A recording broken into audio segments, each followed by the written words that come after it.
Hi, my name is Tiffany Cameron, Reggae Girls top striker, and you are watching Ryan LFC YouTube channel. Don't forget to like, share, and subscribe. Hi, I'm Marla Setman, Reggae Girls top midfielder. Oh, let me start over again. All right. Hi, I'm Marla Sletman, Reggae Girls top midfielder, and you're here on Ryan FC and Elite Sports. Don't forget to like, subscribe, and comment to keep up all to date with Reggae Girls and Reggae Boys top news. Okay. Hi, this is Yasmin Jameson, Reggae Girls goalkeeper, and you're watching Ryan LFC's YouTube channel. Please like, share, and subscribe.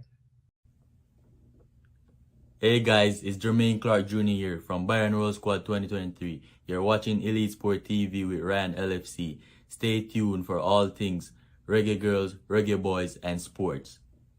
Hi, my name is Taiko Tracy, former national 100-meter champion of Jamaica, and you're tuned into Elite Sports TV. Like, share, and subscribe to keep up to date with all of the new and upcoming informations we have to do with, especially corruption in athletics. And turn on the notification bell to get all of the upcoming information that you need. My name is Errol Stevens, former international player and reggae boy, and you're watching Elite Sports TV, Ryan LFC. Don't forget to like, share, and subscribe to stay up to date to get the latest content on the Reggae Boys football. Bless. All right, good evening, everyone. Welcome to Ryan LFC and Elite Sports Media. I'm your host, Dave DaCosta. Alongside, I'd like to introduce my co-host, Mr. Ryan Henderson.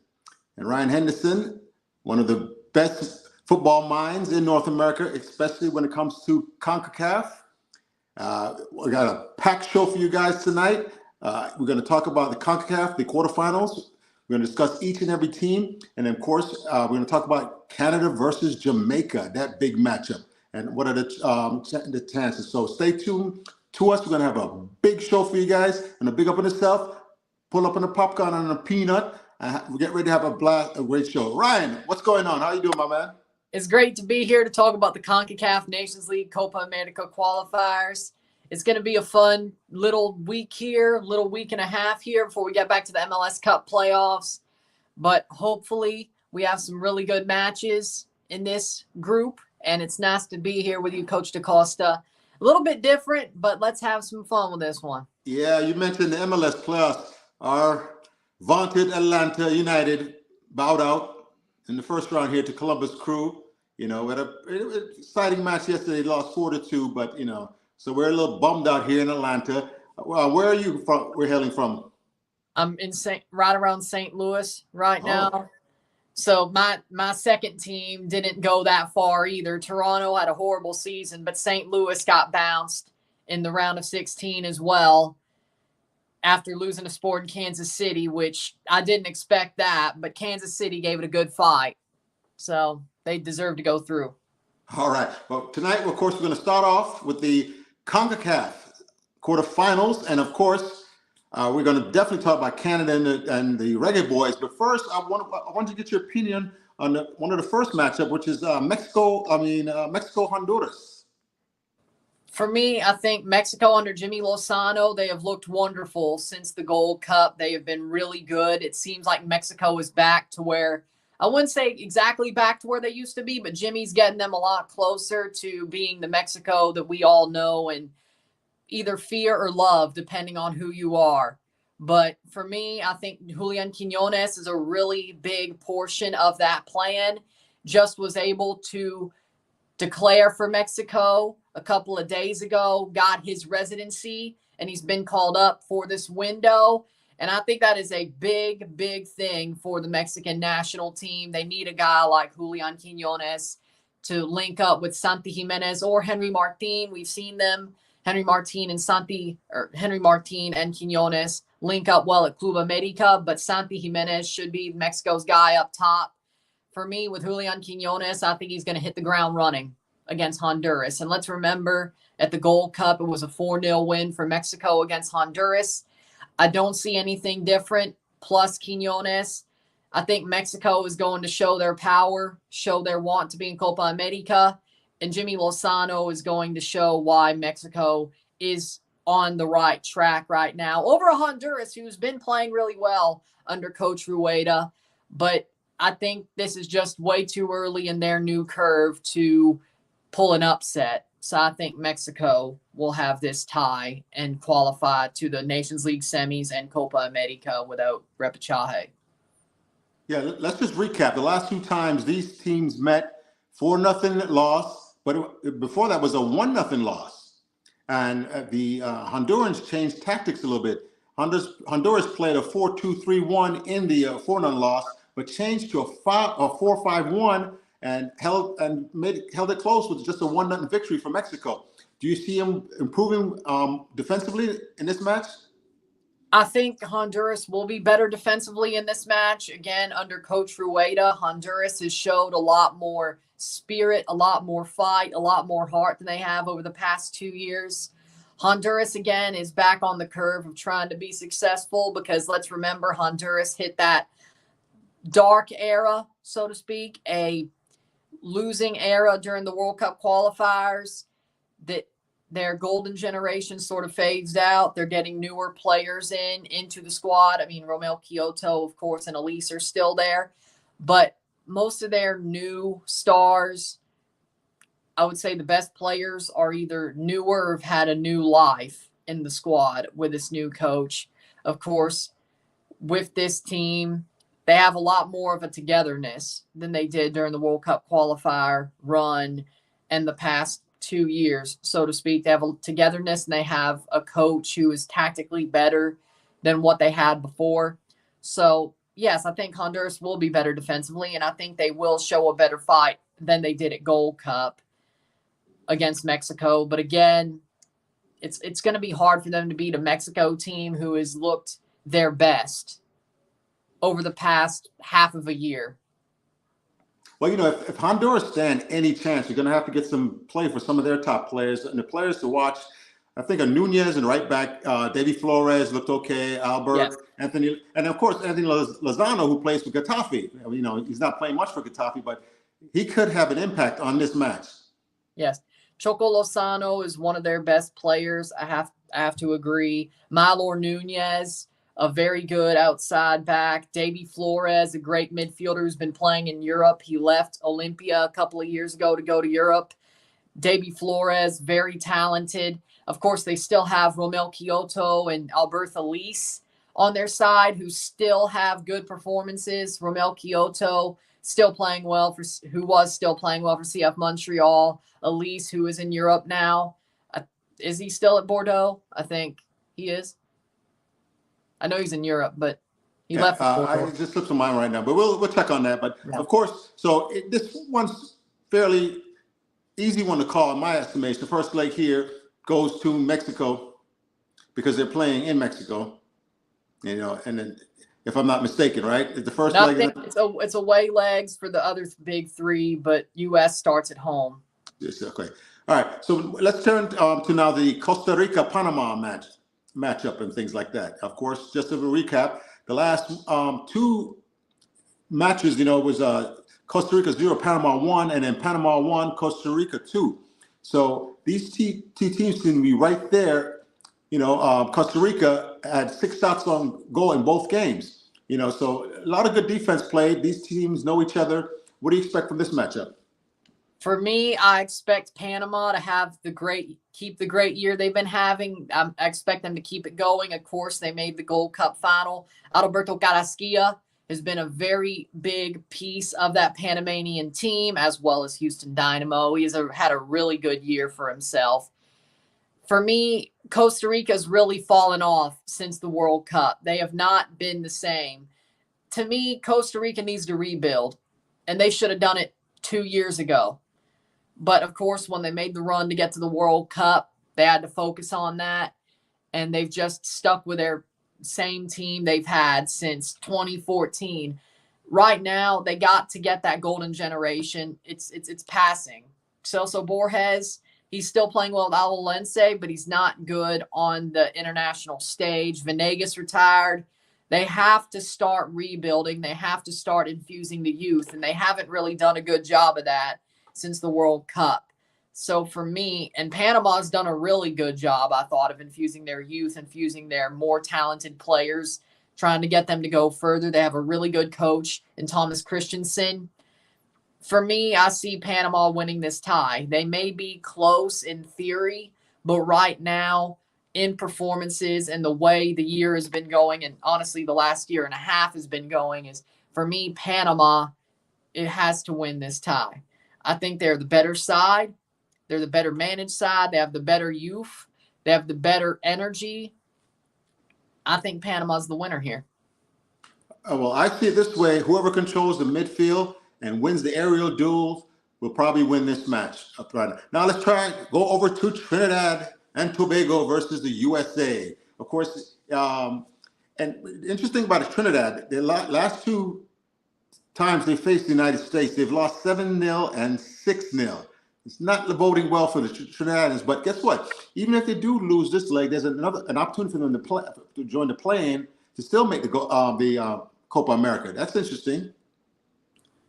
For me, Trinidad has had a really good Nations League so far. They've had some really good performances with a C team, nonetheless, in the group stage.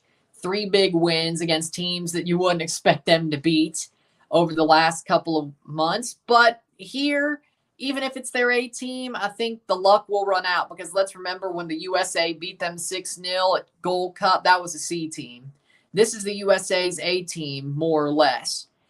So over 2 legs, the USA, if they don't win by like 5 on aggregate, I'm going to start asking some questions. I just would have to, because the USA are just on a different level. I respect what Trinidad and Tobago have been doing. They've been fighting really hard, and they are the Appalachian state of CONCACAF. If you know college football, you know.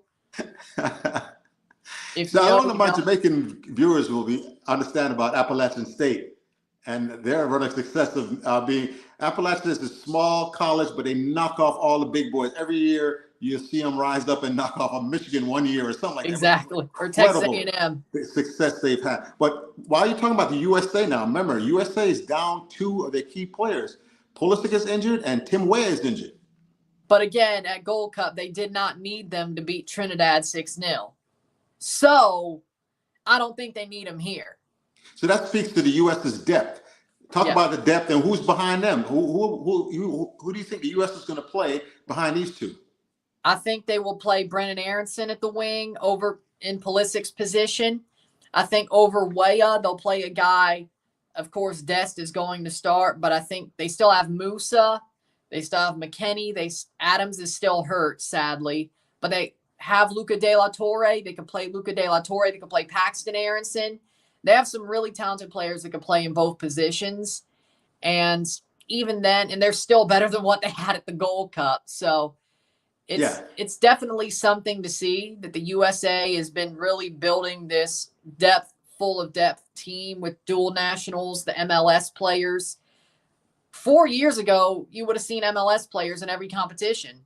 Now you barely even see them at the Gold Cup. Correct. And those are players that have more chance to go to Europe than just stay in MLS. Of course, Berhalter has his favorites, but none of them got called up. The only MLS player in the squad is Miles Robinson of Atlanta United. So it shows you how different the era has been, or how different it is. And I guess credit to Berhalter, because he's a very good recruiter. There's one thing he's good at, and it's recruiting players to join the USA, whether it's US-born players, dual nationals. He's a very good recruiter. He gets people behind the cause. That's one thing he's really good at. I don't think he's good tactically. I don't think he's good at his lineups. He has been calling up better squads. But for me, his recruiting is top-notch, Greg Berhalter. So and let me ask you a question. So you think it's the coach recruiting, not the federation, not USA Soccer? I think Berhalter has a lot to do with it, yes. So a lot of Jamaicans are wondering how much influence does a Hammer Helgenson have in actually recruiting some of the top players, because Jamaicans are clamoring for anyone who has any kind of Jamaican heritage. to be brought onto the squad. And, Well, let's remember a guy like Leon Bailey came in during the Tapa years. I don't think the coach, that's a different situation. I don't think the coach really has anything to do with it in Jamaica. I think that's mostly the federation and the players who realize they may not play for England. They may not play for a Nigeria or so to speak. And they're like, I want to play internationally. So it's like, hey, we'll get you your papers. Come here. All right. So if the U.S., what does the U.S. have to do to Trinidad? Just the formality is out the way. When you see the U.S. playing this way, that means they're going to have success. I would say they have to play forward. They have to control the possession. They have to take the initiative. The first leg is in Austin. They chose somehow the first leg got swapped, that they're playing at home in the first leg. They're going to Hazley Crawford in Trinidad for the second leg. You have to take the initiative. You can't let them score an away goal. You have to be tough on defense. You have to own the midfield, and you have to keep the ball, hold possession, and score multiple goals. And I think they can, and they will do that. For me, the USA has to kill this tie in Austin. They can't. I'm not saying they lose in Trinidad, but the position that they are in, they have to win the tie at home. They have to make sure there's no doubt going into the second leg. If there's any doubt, you're leaving that little window open where they could just lift it back up and throw it in your face. So, for me, Trinidad has been better defensively lately. They have a different structure the Trinidadian national team has, so they have been better defensively. But I think it's probably going to be too much U.S. U.S. probably press them, turn them over, and capitalize on those turnovers. I agree, and then score. All right. So now let's come. Let's talk about the game everybody's tuned in for: Canada versus Jamaica. Maple syrup versus jerk chicken. That actually sounds like a pretty good combination. Hey, you might have to try that one there. I'll put some, But the last couple times we met was a 0-0 draw in Jamaica, and then they went up to Canada. Jamaicans went to Canada. It didn't turn out too well for the Jamaicans. 4-0. Very cold weather, and they played like it. And that was the day Canada qualified for the World Cup. Funnily enough, when it comes to both the women's and men's program, the last 3 times they've qualified to a big tournament, it's been Jamaica in their way. The men, of course, winning that game at BMO at the last window to qualify for the Men's World Cup. The women winning that semifinal at the W Championship to get to the Women's World Cup, and then the 2-legged tie the women just had in a very similar situation to get to the Olympics over Jamaica. So this feels like something normal. This feels like something really normal that's happened in this era. But for me, it's going to be this will probably be the toughest of all 4 to say. I think this is definitely the juiciest. This is definitely the juiciest matchup and highest potential for just amazing match. And of course, in that match when Jamaica lost 4-0, they played a 3-4-3 formation, which it didn't work. Didn't work, and especially with Davies, it's inexplicable. What do you see Hemmer Helgerson coming out with for Jamaica in this? I think he's always started off 4-4-2. He's always started off 4-4-2. Yes. But I think if they get, especially with the first leg being in Kingston, I think if they get the possession, they're going to start going into a 4-3-3, trying to build that forward play a bit. Try to get Damari Gray up forward. Try to get a player like Bobby Reed pushing a little bit forward, a little bit more forward. I think, of course, they're going to try to earn the possession first and then try to build from that, especially at home. And then the second leg, again, they'll set up a little bit more defensively. I think they could be very flexible. Under Hallgrimsson, I've seen Jamaica be very flexible in the way they play. They don't play they start a certain way, but depending on the flow of the game, they change. Either they push forward a little bit more or they step back. And I think it's going to be a round of that. Like at home, if they earn that possession, if they earn building forward, they're going to push forward. On the road, depending on what happens, I could see them a lot more just pulling back and saying, hey, let's hold on. Depending on what happens, let's do what we have to do. And I think that's the little bit of the kicker when it comes to a Jamaican side, is they just know when to either step forward, stay neutral, or pull back. They just know what time is the right time to change those tactics, especially under Hogrimson. And I think that's Jamaica has been lacking until now over the past year, is they've been lacking the differences in tactics. It's either all full bore or all back. Back in the day under Topper or Paul Hall, it was either full bore or we're going back. They never had a neutral, and they never had the right time or the decision-making skills to say, hey, we got to pull back. They always tried to stay in the same gear as they were from minute one. Now they know when to change the gear.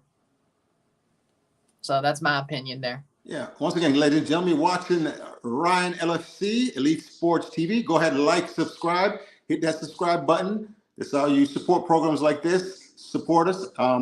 Comment in the chat. We're going to open the phone lines in a few minutes here. But first of all, let's go ahead and let's see what you got to say in the chat room. But hit the like button, subscribe, let us know. Big matchup, Canada versus Jamaica. Again, Canada now. Let's look a little bit at Canada. They lost their manager, John Herdman, and the assistant, Biello. I don't know how you pronounce Mauro his Biello is the interim right now, yes. Is interim right now. Canada's sort of a mess. They're financially, it's like bizarro. They're in the financial, not paying players and not having enough money to sign up big-time managers. That's why somebody said they elevated Biello up to that. What is going on with the Canadian team? The CSB, the Canadian soccer business, is the arm of the CPL that basically made Canada sign this deal that basically lets CSB and One Soccer take all the profits from anything that Canada does, not just the CPL. And I don't think we didn't realize how bad this deal. I don't think a lot of people realized how bad this deal would be. Now, if you're in the know, you're like, yeah, of course Canada Soccer would do something like that. They've always been carny. They've always been crony. Of course this was going to happen. And of course they were going to hit their stride a lot earlier than we expected. And it was going to blow up in our face in some way, shape, or form. Here it is. But the Canadian Premier League is building in a very good position. But to use all the money to funnel it into the Canadian Premier League and One Soccer, and they've basically just, this One Soccer and CPL has basically just killed everything when it comes to journalism.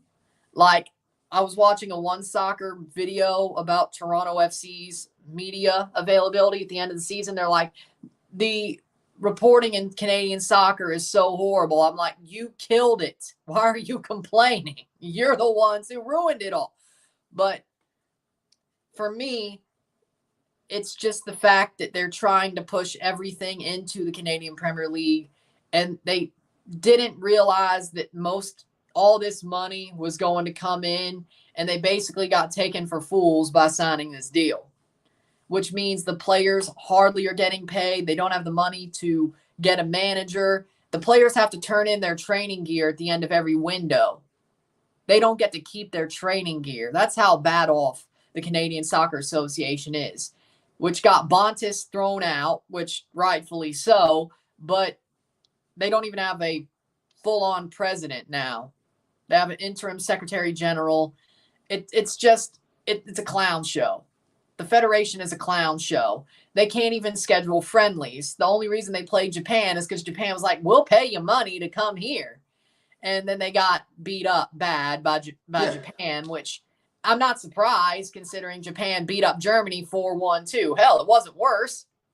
Well, people often ask, does the Federation and their conduct affect the team? And I would say yes. Yes. If you have a well-organized, well-run federation, national federation, it seems to trickle down to the whole organization and to the youth programs with a nice, well-run organization. So are the Jamaicans catching the Canadians off guard a little bit here as far as the Canadians are the one that are in disarray? I would say they're both in disarray. I don't think the JFF are any better in a federation. But one is used to that. One is used to being in disarray. One is used to the disorder. And the other one is probably new. No, Canada's always been crony. It's already coming out to the the forefront for everybody who jumped on the bandwagon. Everybody who knows. Like, everybody who's been following Canada knows that federation's been in disarray. It's just finally coming to the forefront and finally blown up in their face. But so Jamaicans, we're not the only one with a dysfunctional federation. So other countries in the world have them too. We just have to push through it and do a little best. Now, one of the only real Canadians that's on form that I've been seeing is Tejan Buchanan. But Davies is okay, but Jonathan David only has 2 goals in his last 12. What's going on with that? Jonathan David just hasn't found his shooting boots in Ligue 1. I think he's starting to feel a little bit tired of being at Lille, because every summer, every winter, it's like, oh, he's going to go to Arsenal. He's going to go to Chelsea. He's going to leave Lille. He's going to get that big money move. And I mean, I kind of feel like it's a little bit of a fatigue for him. You know, I feel like he finally wants out. They've messed him over at every opportunity, because every winter since 2021, 2022, ever since that season ended, they won the league. His name's been in rumors, but he's still there. And it doesn't make any sense to me either, because to me, I think Jonathan David has the opportunity, the potential to be a wonderful striker in the Premier League or in Serie A. He could go to a team like Napoli and replace a guy like Osimhen, and I wouldn't be surprised if he started banging in 25, 30 goals a season over there. I think David has the potential, but once you get grinded down and messed about, that kind of messes with your mentality. And to me, I don't see anything different from David that says he's falling off a cliff. I just think it's his mentality that's kind of getting messed with by Lille, because, again, he's had all these opportunities for big moves, at least rumors, and he hasn't got that move since the title-winning season. So, and of course, the Canadian Federation being the way it is, he's probably feeling a bit overstretched, so to speak. And I think that's why he hasn't scored many goals. I don't think it's his process that is the problem. It's the mental. And I think we have to drill down there to get to the root cause, but it's not his process. I don't think so, at least. Now, Mr. Davies, Alphonso Davies, where do you see him playing for the Canadian national team in this upcoming matchup? Will it be left back or out on the wing? Biello said he wanted to keep things similar to the World Cup qualifying run. He wanted to keep the brotherhood intact. Herdman tried to start pushing Davies up late on in his tenure. I think Biello's going to put Davies back at left back because, again, he wants to keep things similar, is what he said, or as similar as he can. So that's why Mark-Anthony Kaye got called up, which, we'll get there. But Davies, I think, will play at left back. From what Biello has said, I'm feeling he's playing at left back in this window. So do you have the Canadian sheet in front of you there? I want you to predict the starting lineup for me. And those are the comment section. In goal, I have Milan Borjan. Of course, their 3 keepers are Borjan, Crépeau, St. Clair. But again, Borjan's been the starter for most of this run. So I think they're going to go with Borjan back in goal. The back 4 of Davies, Kamal Miller, Stephen Vittoria, and Richie Larea. That'll be the back 4. I think in the midfield, we'll have Ishmael Kone, Jonathan Osorio, and I want it. Let's go back. Let's go back to the defenders. Yeah. Give me your 4 defenders again. Davies, Kamal Miller, Stephen Vittoria, Richie Larea. No, Alistair Johnston. No. I think Larea's better. You think Larea's better? Okay. All right, let's go on to the midfielders now.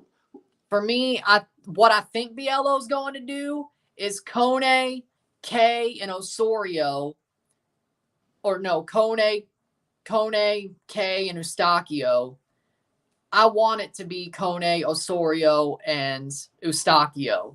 I don't think Kaye is that good of a player. I think Kaye has fallen off a cliff. Yeah, I think Eustachio is one of the best midfielders in CONCACAF. Yes. But let me see. Let's go. What formation do you think he's going to go with? I think it's going to be a 4-3-3. So 4-3-3. So we got our 4 defenders. We have our 3 midfielders. Now the forwards. Tajon Buchanan, Jonathan David, and Kyle Laren. Well, Kyle Laren hasn't been playing much for his club team lately. No, both our strikers are out of form right now.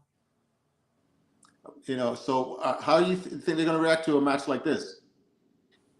It always seemed to happen in the World Cup qualifiers, even if they weren't playing much. They always answered the call.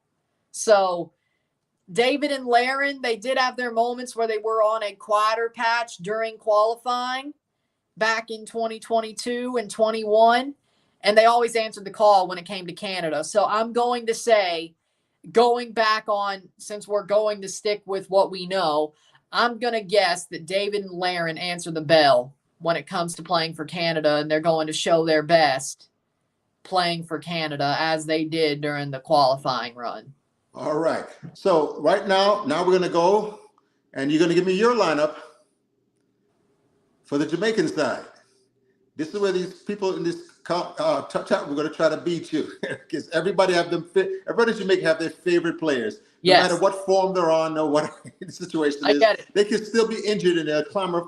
They'll be injured and they clamor for their person to play, be in the starting lineup. It's very inexplicable. Jamaica's not a real place sometimes. Anyway, so right now in goal, you got Andre Blake, of course, Amal Knight, and Jamali Wade. In pen, Andre Blake is the Duke by the River podcast would say. In pen, Andre Blake. Once again, guys, comment in the comment section who a goalkeeper you see for the Jamaican side. Who you see starting for Jamaica? Wade was in the last matchup here, where it was kind of Jamaica's B team or whatever, and it looked pretty, good for what little threats he did face. Yeah. But this is Canada. You got to go Andre Blake and Penn. As the Duke by the River podcast would say, the Philly fans, Andre Blake and Penn. All right, let's go with your right back. You got quite a few choices to make here. Is it just who are you playing at right back for Jamaica? Are you familiar with these guys? I know. Give me who's on the list. I know Bernard. Okay. Here are all the defenders. You have Ethan Pinnock, Damion Lowe. These are your center backs, but they got Deshaun Bernard, Michael Hector, and then you got Dexter Lambakisi, Tavon Gray, Greg Lee, Amari Bell, and Javon Brown. Normally, he's been starting Brown at right back. Javane Brown just isn't good for Jamaica. If he's good, it's for the Whitecaps. For me, I'm going to go with Dexter. And then at the left, I'm going to go with, I like Tavon Gray. I really do. I think Tavon Gray is a wonderful outside back, but I don't know if Paul Grimson feels the same way. I think I'm going to go with Deshaun Bernard at the outside. Well, on the left side, because he's been leaning towards Greg Lee lately, but we'll see what happens here. And of course, here's a big controversy. You got Pinnock, Lowe, Hector. Who are you? Deshaun, who are you going to play at center back? For me, I'm going to go Pinnock and Lowe, because Lowe played amazingly in the playoffs for Philly. Damion Lowe just got starting reps, and he will be getting starting reps. So for me, I think Damion Lowe is a good center back. I think he's a very good center back. He's a very tough center back. I think he's good against a team like Canada. He's going to be very physical. Pinnock, of course, plays in the Prem. I know people want to bench Damion Lowe, but he just played starting minutes for Philly and looked really good against the Revs. So I'm going to go with Damion Lowe and Ethan Pinnock. All right. Pinnock is the left side center back, and Lowe is the right side center back. So that's a good matchup. Preparing. Good choice there, Mr. Ryan. Now, let's go into midfield. Another controversial area. For Jamaica, you got Demario Phillips, Bobby DeCordova-Reid, Daniel Johnson, Joe Latabadere, John Russell, and Karoy Anderson. For me, I'm going to go with Daniel Johnson, Joel Latibaudiere, and Bobby Reid as my midfield three. Okay, one more time. Joel Latibaudiere, Daniel Johnson, Bobby Reid. And Bobby Reid in the midfield for Jamaica side. Guys, comment. Let's see if you agree with Ryan or not. Also, remember, hit the like button. Please hit the like button. If you haven't subscribed yet, please hit the like button, subscribe, so we can keep bringing you programs like this. Now, let's go to the forward line. Romario Williams, Leon Bailey, Michael Antonio, Shamar Nicholson, Damari Gray, and Trevante Stewart. You have to go with Leon Bailey, Michael Antonio, and Damari Gray. You have Damari to. Gray. That seems to be the consensus choice, the consensus choice for everybody up top there. But Shamar Nicholson has been in great form lately, and he's been playing so much more intelligent, smart football, sharing football. Remember, he was a greedy forward at one point earlier in his career. I remember. Now you see him pick his head up. He's more aware. He's looking to set his teammates up. If it's not there, he's not forcing it. He's playing some combinations. Really been impressed with Shamar Nicholson's play. I think Shamar will be the first one off the bench, at least in leg one. Then maybe he'll start leg two, depending on what Hall Grimson sees from Michael Antonio, and then he'll swap them as the super sub and starter. But for me, I think you got to start with Antonio. I think he's proven himself in the Prem. I think he's a talented striker. He's very physical. Shamar's physical too, but of course, Michael Antonio's had that history of being a big-time striker, at least pulling people away to give room for a guy like Leon Bailey or Damari Gray. So for now, I would start for the first leg. I would start Michael Antonio, bring on Shamar if the game asks for it. So I think Boza, Shamar will be the super sub. First one off the bench. All right, some of the guys in the comment section agree with you on your forward selection. They say you're spot on with that one. Boza has to come off the bench. Fabian Full says that. Kimberly Minzy says, remember him out Canadian reporters. Coming for you a little bit there, boss. Boza, super sub. That was Rockford. LB3, Stewart, Boza, and Romario Williams. Oh, we got a Romario Williams. That's Dre and Weather Sports. Dre and Anyway the Sports, whatever that is.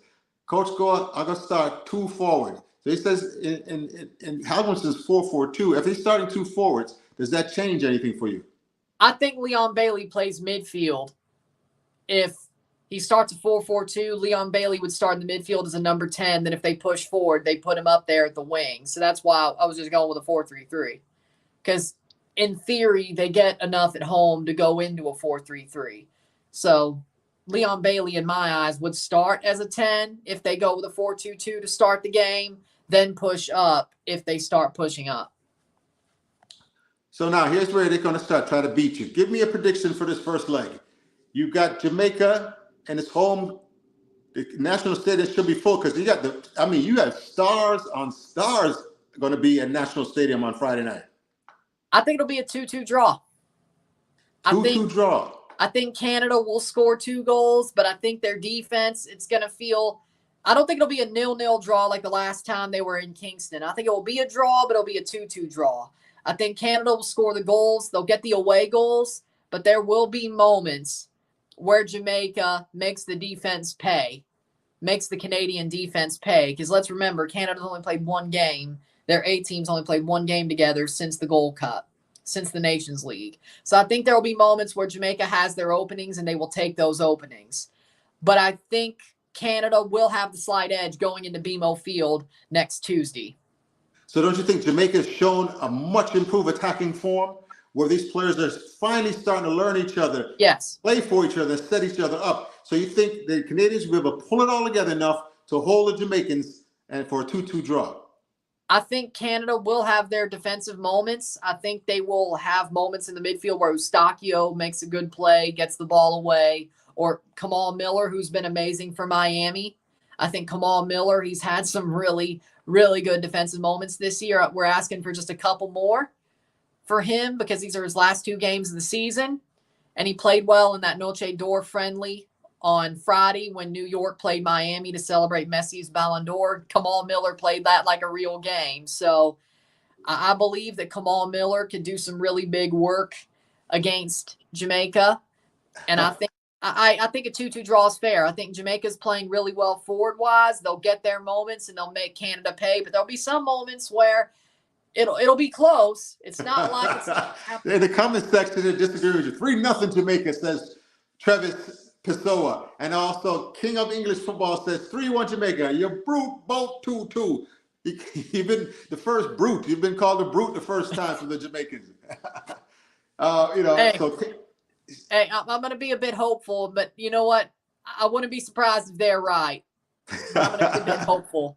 Listen, you don't worry about them. They can't touch you, boss. You just do what you make your predictions and don't worry about these people. I'm the controller for you. If you want me to beat them, I will beat them. It can happen. But Canada don't play good away. What do you say about that comment? I have a comment that says Canadians don't play good away. You didn't pay attention to the World Cup qualifier run because they were playing amazingly away. That's a different team, different coach. That is true, but Herman has been their coach. They've only played one game under Biello, and it was away, but it was against Japan. And that's my biggest concern with this Canadian national team. Is Coach Biello a leader of men? No. We've seen with Jamaica. If you cannot control these Jamaicans, you're not going to have success. You have to show that you're a leader of men. Hartman showed that he can control his team and took him on a wonderful World Cup run. Yeah. But the moment he's gone now, the results 4-1 to Japan and haven't been coming for Canada. What does that say about the leadership from the coaching staff? For me, Japan's a really good team. They beat Germany 4-1. It should have been worse. So Canada still has a lot of quality on the pitch. I don't think it would be nice to have the leadership, but I think they can steer the ship themselves. But Mauro Biello is not a good coach. The only thing he ever did was get Montreal to an Eastern Conference final, which felt more like destiny, to where they would get their butts whipped by Toronto FC in 2016. Yeah. That's all he did. He's not done anything else. He's not a good coach. Properties for sale in Jamaica. Jamaica mashed down Canada 3-1. March down Canada according to the property for sale in Jamaica. Hey, I might be moving to Jamaica soon. I might need your services. Properties for sale in Jamaica. Anyway, Travis Peso, Westland, exactly, bro. I agree with you, Westland. Okay, so the comment section is full of live. Ryan, maybe we're ready for a phone call. First caller. So, guys, if you want to call in, go ahead, give us a call. Mr. Producer, do we have our first caller? Not yet, sir. You just open up the phone line, man. Call in, people.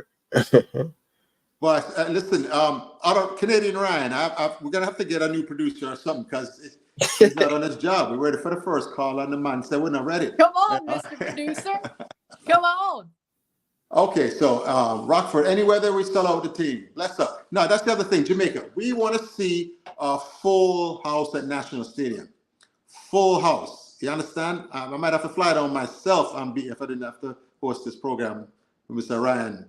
A full house at National Stadium. Because, when it goes back, and the second leg, what is it, Tuesday, BMO Field? BMO Field Tuesday, the next Tuesday, yep. Are you going to be there, Ryan? Sadly, no. I'll be right here. I'll be the other Ryan LFC says he's going to be there. Hey, I'm not surprised.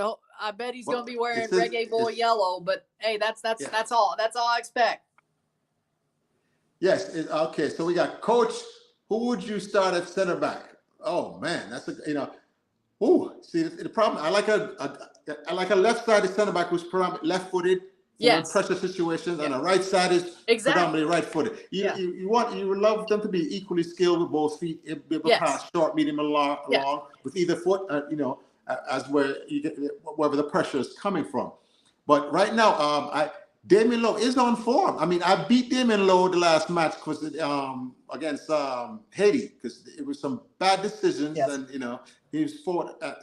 But him and Pinnock right now may have to be the starters. Or I like Hector. I like how Hector play when he played at center back, but I don't know if he's a right center back or not. But Coach Dakastan Ryan, you have your first call at RDN. Okay, caller, you say what? Welcome to the show. Welcome. Yeah, man. Blessing, man. Blessing. Good evening. Yeah, speak up yourself. Yeah, who we talking to here?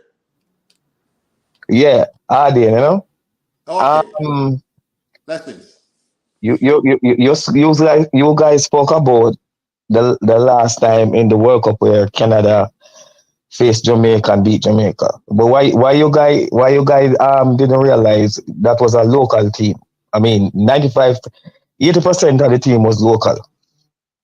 If you remember very carefully. No, moving on. I don't believe that Canada can withstand the attack that we have now, especially playing together as a team. You understand?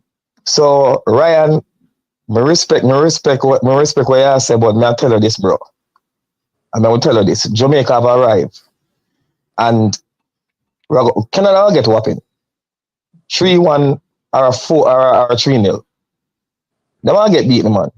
And when we leave from Jamaica and go, when we leave from Jamaica and reach Canada now, we're going to just play how we normally play.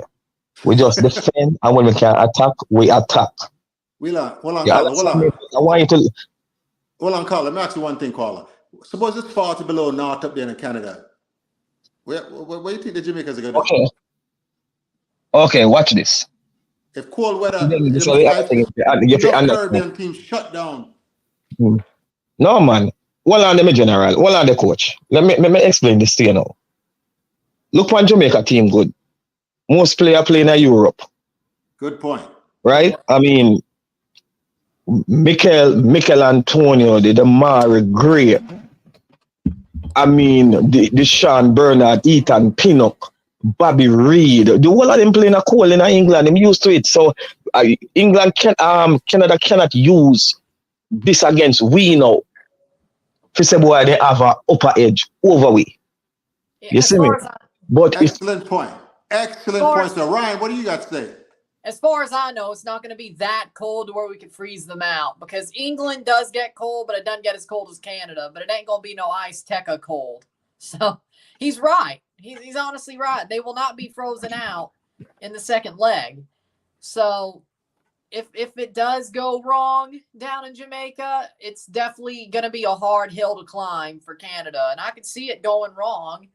I wouldn't be shocked. As I said, I wouldn't be shocked. I was being more hopeful with a 2-2 if Canada was to play their best, but I wouldn't be shocked if things went completely sideways. Because, again, Jamaica, I do agree, Jamaica has arrived. I do like the way they're playing under Jaime Hallgrimsson. I do. And I respect everything the Reggae Boys, at least on the field, and Hallgrimsson have done trying to build this team. I respect it. If you know, you know. Yeah. But for me, I easily see it going sideways for Canada. I really can. I don't want it to, and I hope it does, but I can see it going sideways. And not only that. Not only that. Before I leave, not only that. I want you to realize that if you follow these Jamaican player now that is playing in Europe or in the MLS, I mean, 80% of the team player, they are really in form. Yes. They are really, really in form. Yes. You understand? So in front of a Jamaican crowd, in front of the home crowd, I mean, Bailey have so much to prove, and Bailey will prove something. You understand? In front of a Jamaican crowd, believe in me, I don't think Canada are going to find the answer for Jamaica. So, Carla, what's your score? Carla, what's your final score? Huh? What's your final score? My final score is either 3-0 or 3-1. And don't be surprised if Jamaica get 4. If Jamaica win by 4, don't be surprised. All right, big confidence. I mean, you see if Canada can withstand our attack that we have now. Remember, Bowser is in form. Bailey is in form. The Margaret is in form. If Canada can stop this attack for 90 minutes, I mean, going at them, running at them. Remember, they are going to use, first of all, Jamaica is going to use they're going to use the wing to destroy Canada. So I heard people talk about the midfield. We know that our midfield is not that strong. But let me tell you something. Canada will be beaten. But have a good night. I'm just up on myself, man. Yeah. Man. Excellent points, Carla. We need more callers like you that come with good facts and good argument and not a trippiness. Thank you, sir. Bless up yourself. Big up yourself. Ryan, give us the next caller. Yeah, man. Yeah, man. Take care.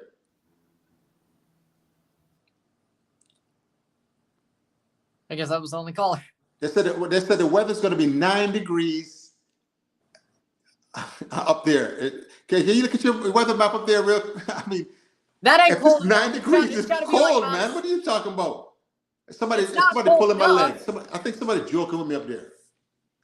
Like 9 degrees is not cold enough. 0's 32. Like I know it's El Nino. Actually, 9 is. I don't know what listen. If you're talking about 9 Fahrenheit, yeah, that's cold. If you're talking about Celsius, no. Did I ever tell you when I first, I was born in Jamaica, but my family moved when I was 6 years old. And I remember landing at John F. Kennedy Airport in New York City, right? And when I got off the plane, it was 90-something degrees. When I got off the plane, they handed me this life preserver, Ryan, and I didn't know why it was giving me a life preserver. I'm 6 years old. What is this? Because it's puffy. The only thing I've seen it was a life preserver, but it had sleeves. And they told me to put that on. And I was, I didn't zip up my jacket because, what is this life preserver? Then the doors opened and went outside. And that cold wind hit me. And I never felt, oh my goodness, I wanted to run back onto the plane. I've never felt such cold in my entire life. And it registered when I was 6 years old. Hey, at least they were looking out for you. At least they were looking out for you. You have another caller, guys. All right, next caller. Go ahead, caller. Who's this? Hear me? Yes, caller. Go ahead. How we doing? I don't know if you hear me quite well because the phone is kind of breaking up a little bit. We hear you. Go ahead, caller. We hear you. We hear you. All right. My predictions for the game is a 2-0 win. But it will come down to the defense and how them can handle the stress, the two defenses. Because they have two teams with attacks where basically nullify one another. Because they still have to look out for Canada attack same way. You see it? It will come down to midfield and the two defensive part of the game. How well the team them can go the defensive part and the midfield. What do you think Jamaica's going to handle Eustacio in that midfield? Caller. Ryan, you go ahead. How do you think Jamaica's going to handle Eustacio? He may be the key for Canada. I think Eustacio is the metronome of Canada. He is the metronome. If Eustacio plays, as Eustacio goes, that Canadian team goes. If Eustacio bosses the midfield, Canada bosses the game. If Eustacio has a questionable game, we're going sideways. Because the way Eustacio plays is how this team plays. That's pretty much how it's been. If he's playing the way he plays, this is how they play. So okay. I think he can definitely handle that Jamaican midfield if he plays at his best. All right, next caller. Welcome to the show. Yeah, man. Yes, coach. Travis Peso here, man. Yeah, man. Blessings, sir. Blessings and greetings. Yeah, man. And Ryan and Kelly, I'll be at the game. So I'll see it for myself. I'll be going to the game, but we have to start the best team, and the best possible team what I think should start is Blake in goal, Dexter right back, Pinnock and Hector. Pinnock and Hector center right and left. Yes. Then left back and lay. Now midfield and Latibody I'm starting with DJ and Bobby and Bailey, Gray, and Anthony. I start 11 minutes. Okay. And easy 3-love. Hey, not too many problems with that starting 11 at all. I don't have the problem with that at all. Yeah. How do you see the game going? And do you have a score for us? Easy 3-love, Jamaica. Remember, I write it in the comments already. Okay. So, yeah, okay. What's your final score? We are done the game in Jamaica. We are done the game in Jamaica first. So, we go to Canada with us and relax him and come at us. So, we are done the Jamaica. You know, caller, you made a really good point. Can the Jamaicans capitalize if the Canadians are out of form and push together 4, maybe even 5 goals and push this thing out of reach already in one leg? Exactly. So when you play them in Canada, they have to chase. They must have chase you. Yeah. Simple as that. All right, caller, thank you for your call, man. Big up yourself, man. All right, yeah, man. Same to you. Come on, Big up. take care. Clint E. Scott, the Jamaicans play well for clubs, but not for Jamaica. With the exception of Gray, obviously Jamaica don't have a central midfield, someone who can dictate the pace of the game for playing too direct. According to Matty Vibe, Ustashi is one of the best midfielders in the Champion League right now. Yes. And then Colin Quest says, anyhow the court start Brown, we get in two. The Brown haters coming up. So maybe I want And Jermaine Eagle Brown. Republic says 9 degrees Celsius going to be up there. The prediction, 2-week weather forecast. Listen. All right. So, Ryan, we have a next caller. Caller, you say what? Yeah, I think he's gonna change the formation now. If Jamaica gonna win, we're gonna win 1-0. But he's gonna change the formation. He's gonna play 3 in the middle. He's gonna play a 4-3-1-2 system. So we have more in the middle to try to answer the Davis and like control our middle. I think that's what he's gonna do. That's a good point. But if Jamaica gonna win, it's gonna be a 1-0 because it's not gonna be a pretty game what we're looking for because our players can't play on the turf in Jamaica, so it's not gonna be a pretty game. You know what I mean? You just for me, I think it's gonna be a 1-0, and it's all about how good our right back do, and how good our right side do with Lowe and either Brown or Lambakisa. And if Bailey come back on the wing, that's why I think he's going to change the formation to play 3 in the middle so we can have Bobby Reed to come back to help the right back with Anthony Davis. That's what I think. You know what I mean? Yeah, I can see it. Because that's the only way we can control our midfield. So, caller, give us the score now, your final score. What's your prediction? 1-0. Whom? Jamaica bring it out 1-0, you saying? Yeah. I don't think he's going to get better than that. All right, we got Mad Vibes, Jamaica 2-1. Mario is a terrible coach. I believe Jamaica going to play better in Canada because we're going to play on a better field. Yeah, of course, there's Damion Field, which is, of course, Toronto FC's field. All right, thank you, caller. Yourself. Lessons. You know, so once again, now some of the rankings. Of course, the highest ranked team in CONCACAF and the FIFA latest ranking is USA at number 11.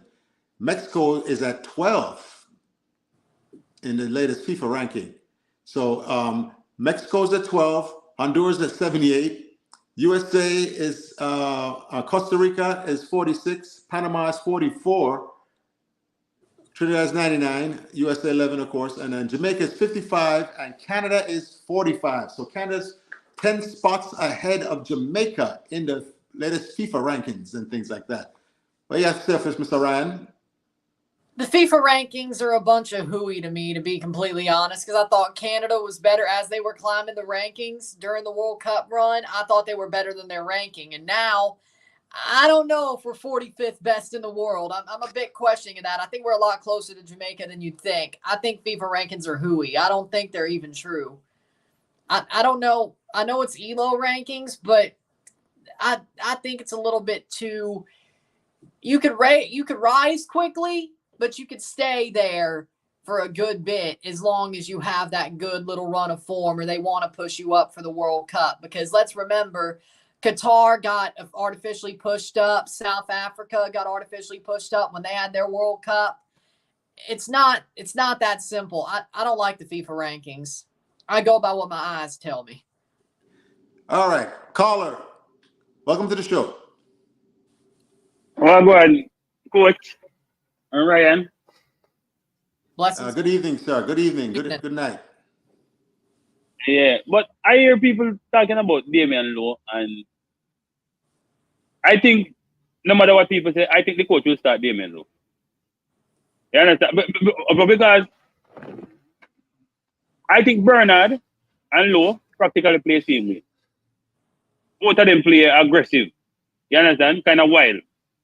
But I think Damion Lowe will start. And I see Jamaica winning this match 2-0. Jamaica 2-0 is your prediction. What Jamaica winning this match 2-0 at home. So okay, offensively, what if we see this? If we see this happen to the Jamaican national team, that means that they're doing well. What is that? Huh? And I didn't hear that. What are we looking for out of the Jamaican national team that would show us that they're playing well? Would it be pure, last match? Yes. They play. I think. My opinion. But there's only one person out of the last. Oh, two people anyway. Backup goalkeeper. There's only two people out of the last match in this one. No, not the match they played against Guatemala. The last match they played against Haiti. Okay. Yeah, I think that was the best second half I see them play. In my opinion, in terms of passing the ball, and you can see that that the team the players getting more to know each other and stuff. Yes. So remember, Leon Bailey had his best game for Jamaica in that game.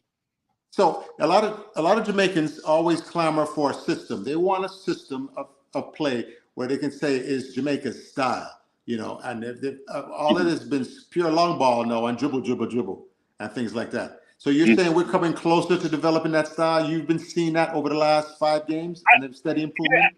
Yeah.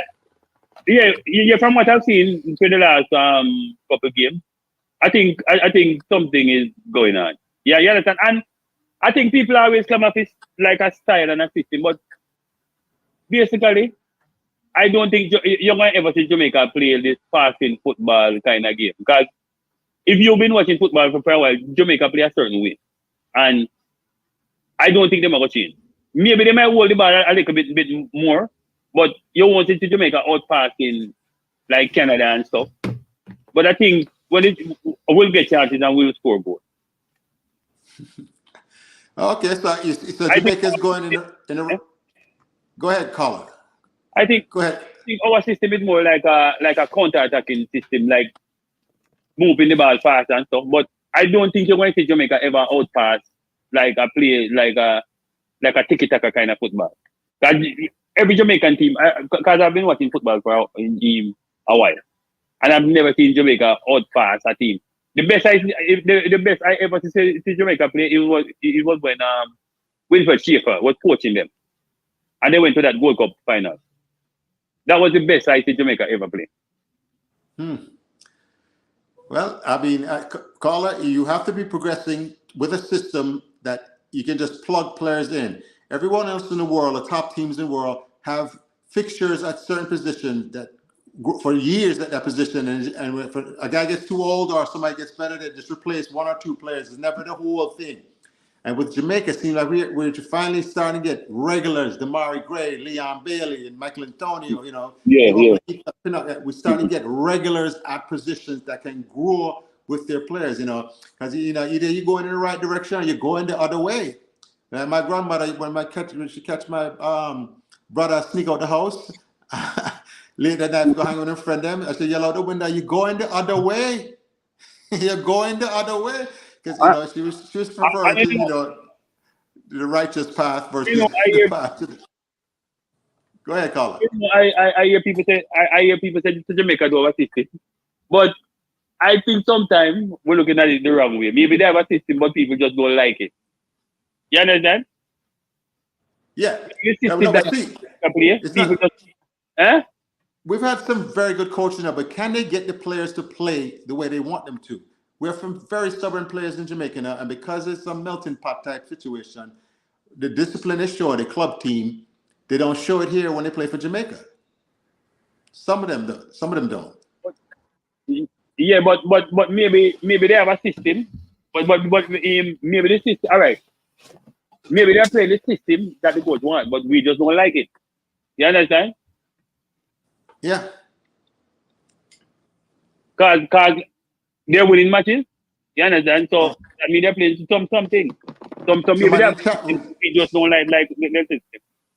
It's like Kimberly Minsley said, we can do it. Paul Hall was trying it with the passing ball around with a system. He said Paul was trying that before them fire him. I know. I never say Parallel. I hear people say that all the time, but I never say Parallel play no different from this team. Because I remember the match we played against Mexico. People say we play the match that Mexico beat us 2-1 when Daniel Johnson scored. The match that make Ryan cry. And people say we play good in that match, but I was watching the match, and unless I'm watching a different match, but Mexico was all over us in that match. You understand? Yeah. So maybe people say, no, you can't play a system, but I never see it.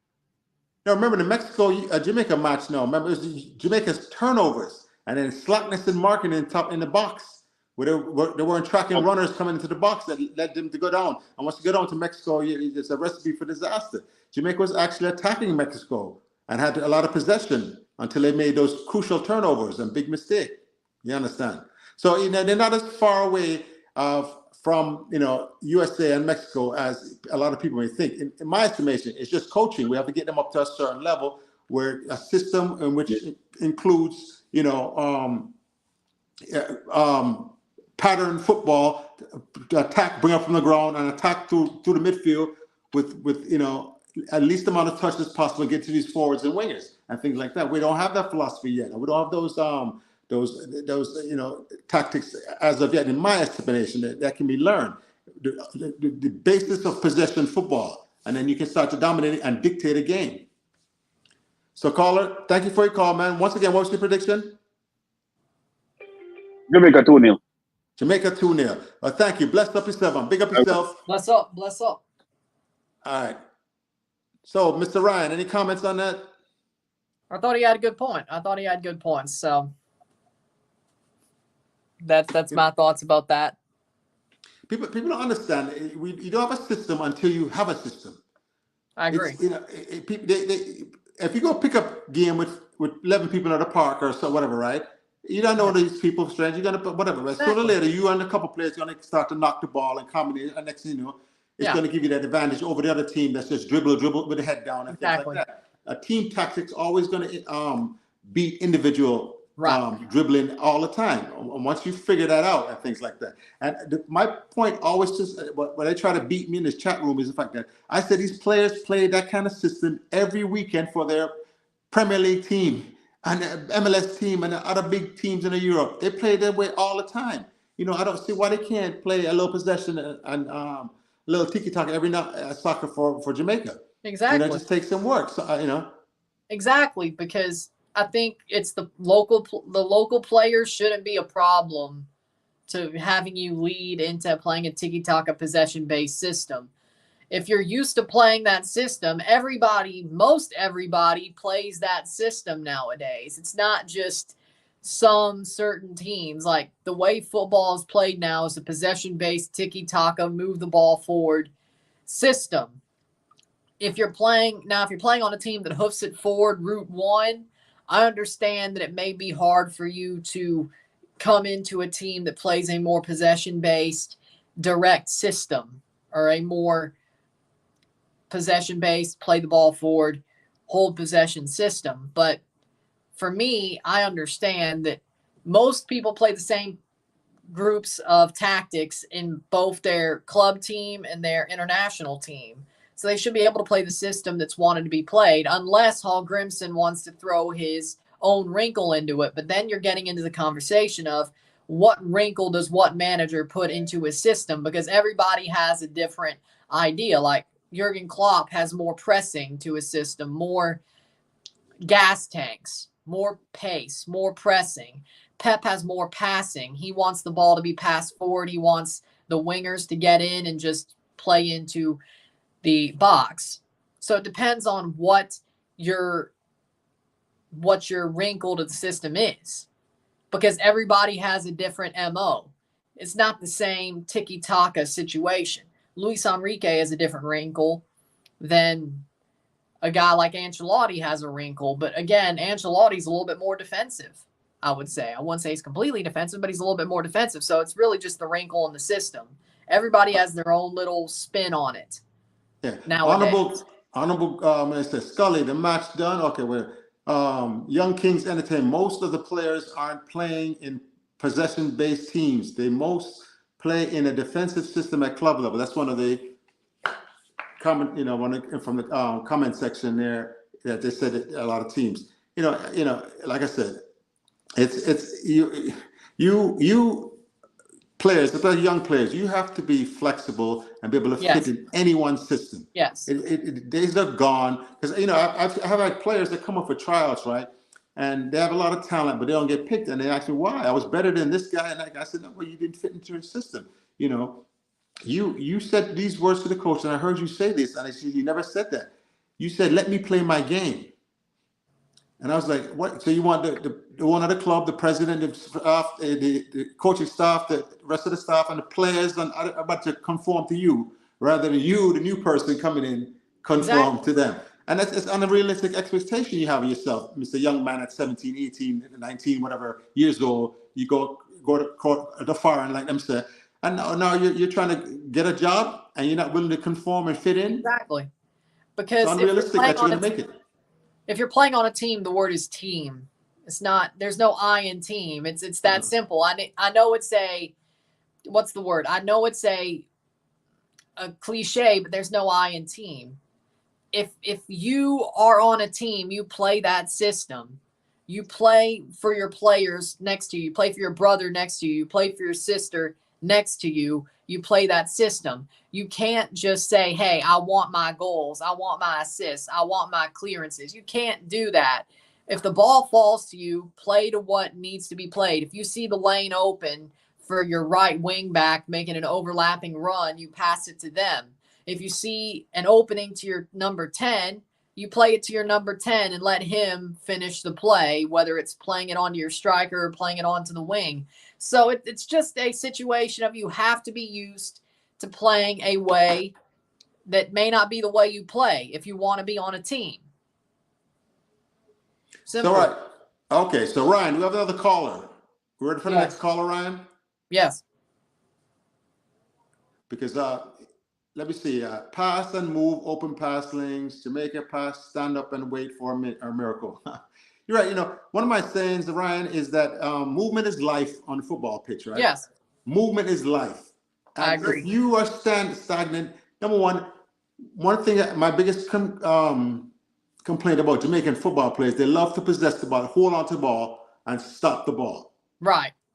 Sometimes it comes to Leon Bailey on that wing, and he takes 5, 6, 7 touches back towards his own goal just to maintain possession. And he had a teammate open for a quick 1-2 or something like that. You understand? Exactly. Because to me, if you're not moving on the pitch, I agree with you. If you're not moving on the pitch, you're not doing anything. Just because you have the ball doesn't mean you're using your possession wisely. You have to keep moving. You have to keep your feet going. If your feet aren't going, what are you doing? I don't care if the ball's at your feet. You have to keep your feet moving and looking for each opportunity to actually play the ball forward. Because I, in most cases, hate back passing. You have to keep going forward. You have to keep your feet moving and you have to keep going forward. That's the way I see it. Because if you go backwards, you're putting yourself at risk. If you keep your feet's not moving, you're at risk. To me, if you're playing the game, you can't put yourself at risk. You have to open up lanes, and only way you open up lanes is by moving. Because if you're not moving, the defender can focus on the guy who's making a run forward and be like, oh, I can close that lane. I can close that half space. You have to keep players on their toes and in your range of motion, their vision on you.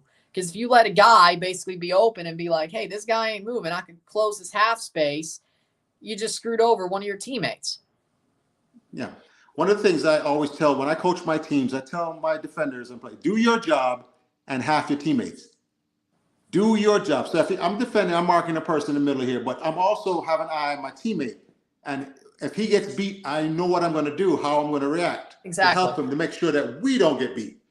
Right. Understand? So when from me getting beat, he getting beat to we don't get beat. But that's help defense, and you have to be anticipating. You know, just react. I don't think it's too late if you react.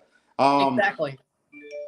So I believe it's a 7 p.m. start at National Stadium on Friday. Yep. Jamaica.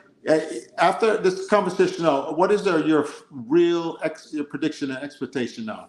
You said too early. Have you changed your mind with some of these callers that call in, or are you sticking to that? I'm going to stay hopeful. I'm going to stay hopeful. I shouldn't, but I'm going to stay hopeful. See, one of the problems I have on here is when I criticize some players, right? And it's always constructive criticism. Like Daniel Johnson, right? Daniel Johnson plays too negative for me.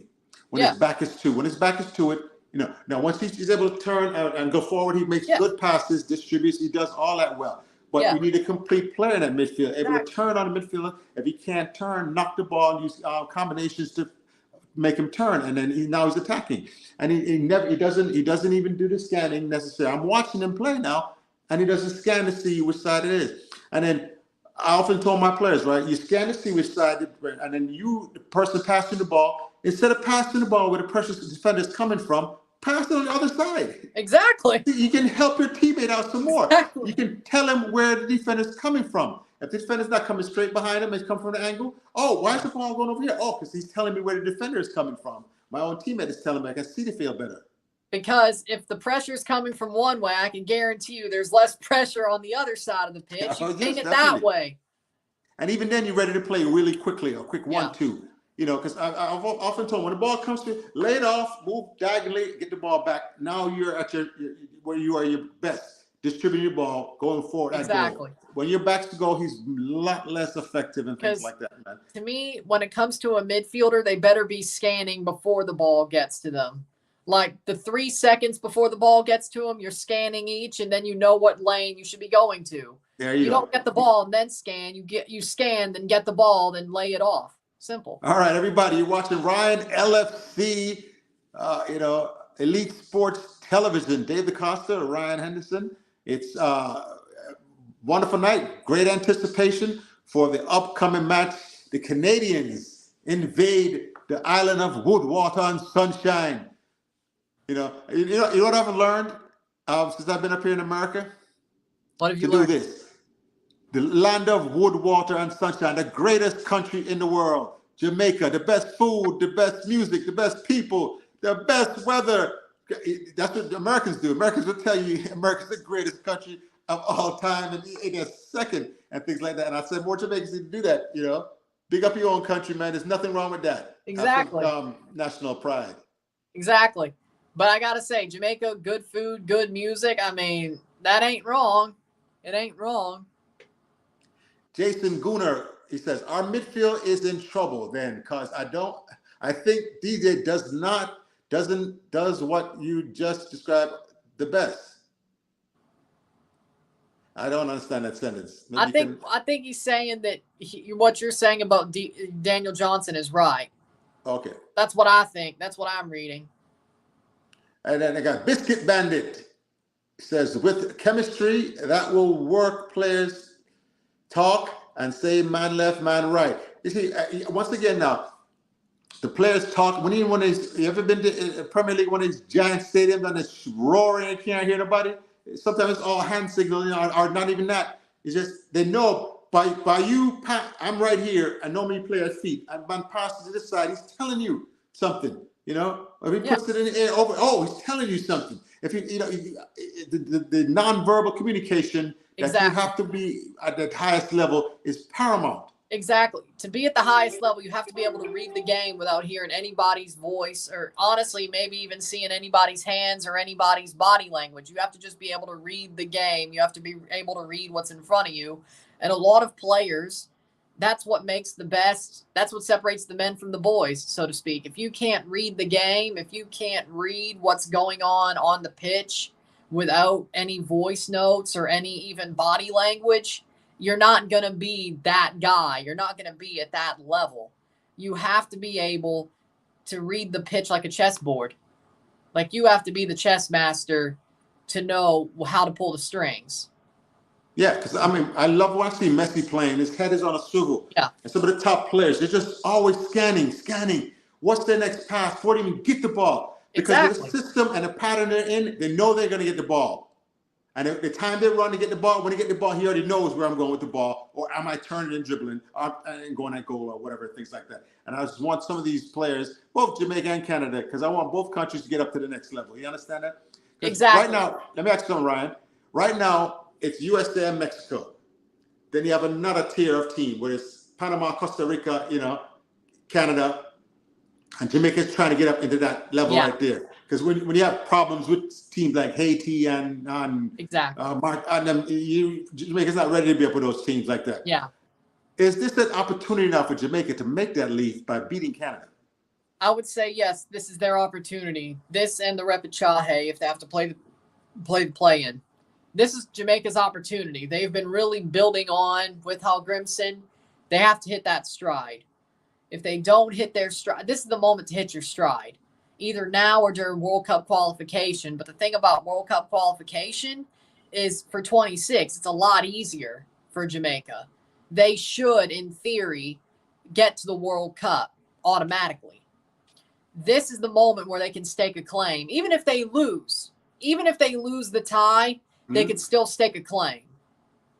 Jamaica could still stake a claim if they lose the tie, because if they play to the best of their ability, they could, and keep it close against Canada, they can show that they are in that second tier with Canada, Panama, and preferably, I think Jamaica will probably be replacing Costa Rica soon if they make that second tier. Costa Rica seems to be trending downward.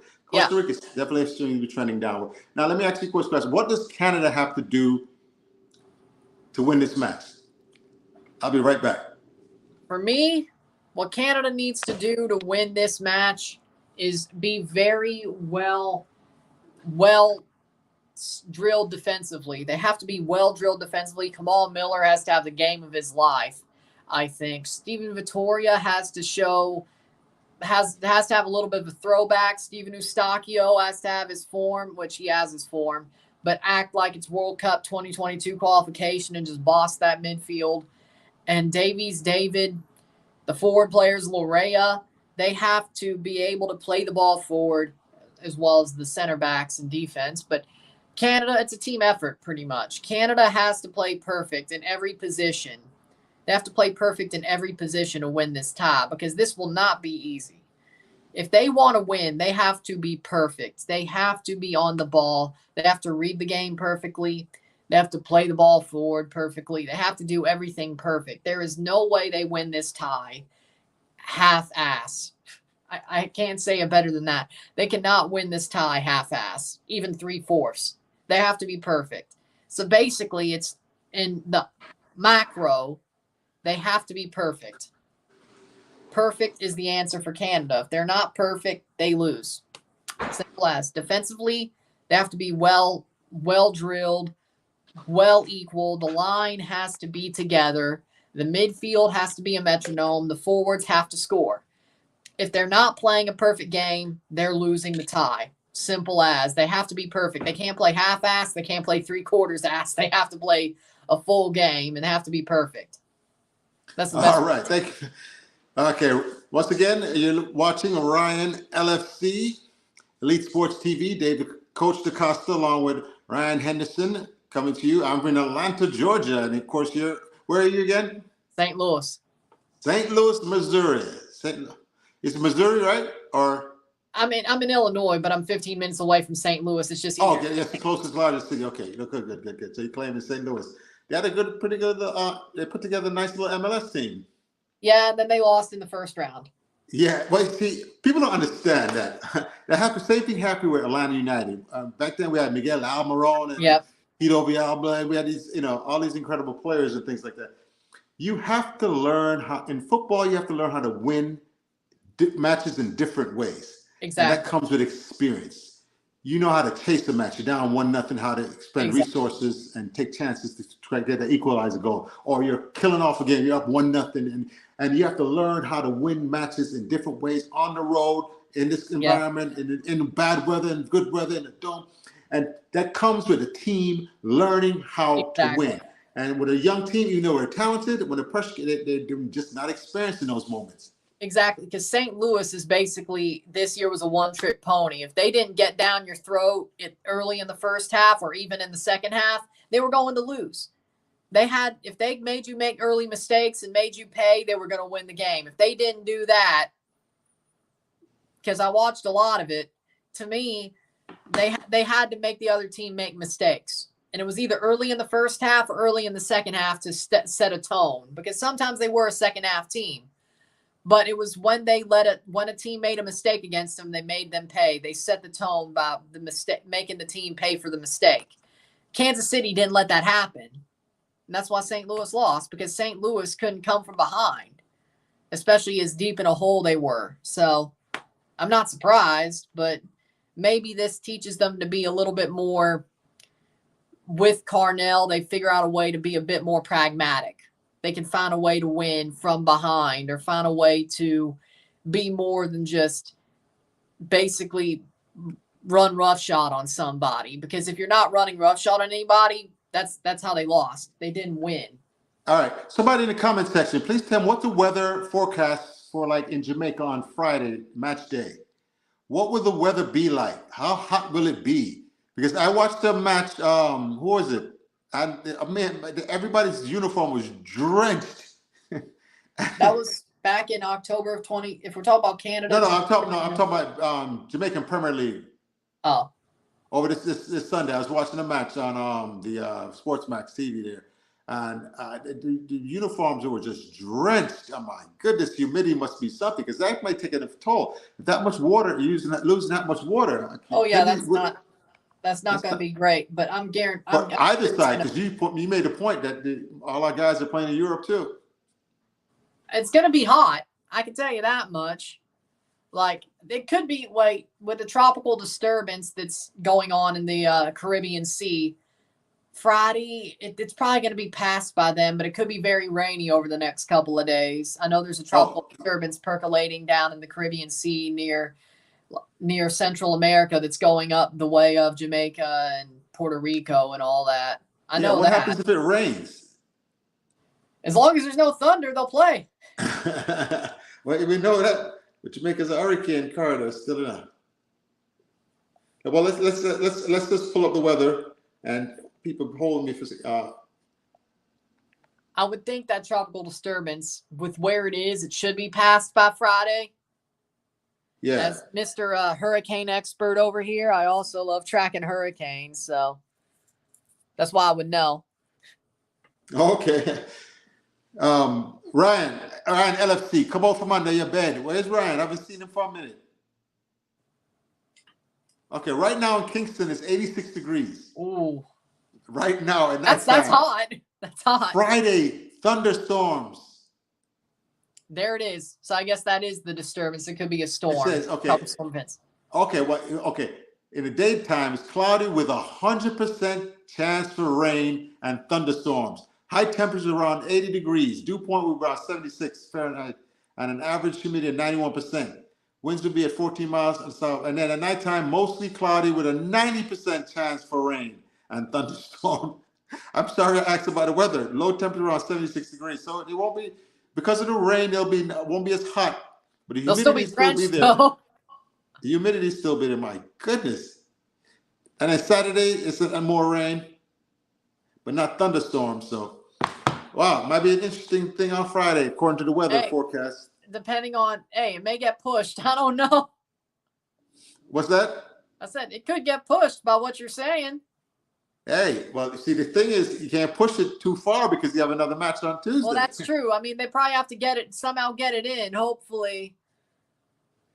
I definitely think there could be like, I wish they played on Thursday. They'll just try to get it in. I wish they played on Thursday. And maybe if they see a tropical storm's coming, maybe they're going to move it back. That's probably the best call. I wouldn't be shocked. Look at Thursday, sunny. I wouldn't be surprised if we start hearing they're going to move it back, depending on what goes on, what percolates. So, hey man, it's a very important match. Winning this Friday's, winning this series, home and away, qualifies you for the Copa America. Yes. So you really be able to gauge your team. Now imagine your Canadian team or our Jamaican team playing against Argentina and Brazil and all these teams. I mean, against Carlo Ancelotti coaching against Canada would just be mind-boggling, you know, or Wow. seeing Messi play Canada would just be, or Jamaica for that matter, would just be, it'd be something. But Jamaica always has that Samba DNA, that Jogo Bonito DNA that Rene Simone brought down there. They still have that DNA. It'd be nice to see Jamaica play Brazil.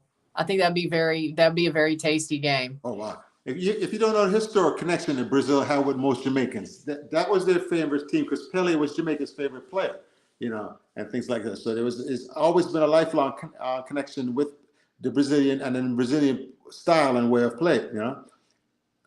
So it'll be interesting. I would love to see Jamaica play Brazil at some point. I think it'd be a great game.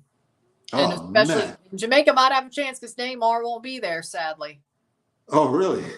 Neymar blew out his ACL. Wow. So yeah, that's a tragedy right there. Oh my goodness. In the last window. So. That's one of the dangers, you know, of football. But so this whole CONCACAF region has really risen up. And one of my things is MLS has really benefited the Central American teams and the Mexican team as much as it is USA and these Caribbean teams, because it's somewhere for them to play other than Europe and South America. So CONCACAF really benefited. Because for me, I hate when people say, oh, these Central American players, because I watch a lot of the Central American Cup and Caribbean Cup. I say, this guy be good in MLS. I always keep my eye on these players. I kind of do a little bit of scouting, and I'm like, this is my list. If I was a coach, this is who I would go for. Like, I keep a list in my brain, but I'm like, this guy would be very good in MLS. People are like, why do you think a Central American player would be good? Why do you think he should be playing for a big club like Toronto or something like that? I'm like, these players are very low-key. They're very low-key talented. Like, if you give them a chance, you get a cheap player, and if they turn good like you think they will, like, whenever I say somebody be good in MLS and they go, like Kervin Arriaga from Minnesota, he's one of their best players. And I said he'd be great in MLS back in 2020. For me personally, I've seen so many talented Jamaican players that I've seen personally come and not make it. They have the skill, but it's just what's in between the ears. They don't seem to get it. Yeah, I've seen that too. Yeah, because there are players like that. Yeah, because it's mind-boggling sometimes, you know, how. Because I remember my college coach used to tell me, "You don't know what you don't know." Exactly. As a young player, you don't know what you don't know. Exactly. And you'll be a different person 5 years from now, let alone 10 years from now, you know, as far as where your maturity and your mindset is located. And he was saying that to rely on the wisdom of others that have been there before. And if somebody has 40 years of coaching history and wisdom, rely on that person to tell you what's from. One of those players that are a poster boy for that mentality to me is Jadon Sancho. It hurts to see him go through what he's going through right now because I think he's a very talented player. I think Jadon Sancho is very talented, and he's just, he doesn't know what he doesn't know. And I'm not saying Ten Hag is right, but Jadon isn't right either. He should try to be a more team player. Look at the tragic story of Freddie Adu. Yes, exactly. That as well. I mean, I remember I was in D.C. when he scored that goal for D.C. United and things like that. I remember that. But once again, he's a very headstrong person individually, and his trust.